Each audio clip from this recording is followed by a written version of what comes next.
gani dai za mu zauna da shi zan dan samu percentage.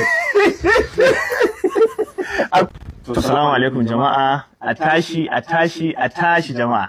Gani na zo kafa da kafa gurin Baba Ado, wato Adamu A Zango, masoyinku masoyinmu baki ɗaya. Kamar yadda ne alkawari kan cewa in kuka siyi kayana saboda soyayya da kuke mashi, to ni kuma zan saka hotunansa a dukkan wani brand ko kuma dukkan wani kaya da nake a kamfani na.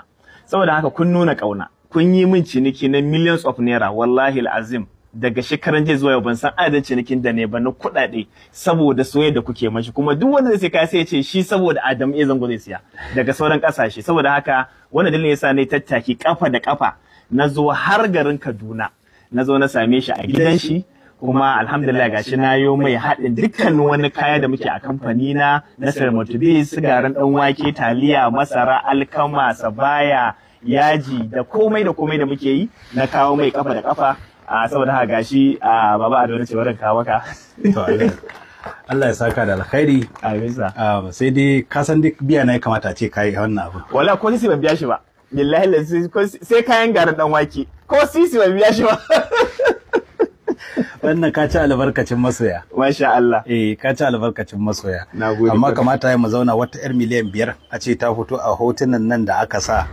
Sauran saboda kaga halin da ake ciki a ƙasar. Ina alfahari gaskiya sosai da ku masoyana. Wannan dan uwana ne. Kuma ina mugun jin daɗi da farin ciki a ce wani ya ci arziki na.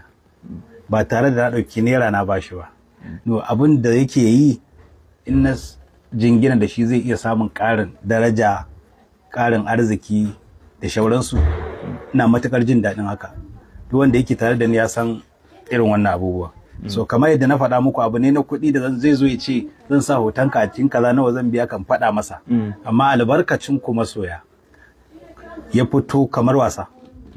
Ya ce idan aka yi kaza aka yi kaza aka yi kaza. Yau gashi yana jin daɗi, yana alfahari, ya samu karuwa albarkaci na, shine riba na kuma shine farin ciki na. Ni ma ina fata Ubangiji Allah ya ci gaba da haɗa mu da mutanen arziki a rayuwar mu, ya ci gaba da haɗa mu da waɗanda za su taimake mu don mu ci gaba da taimakon na bayan mu.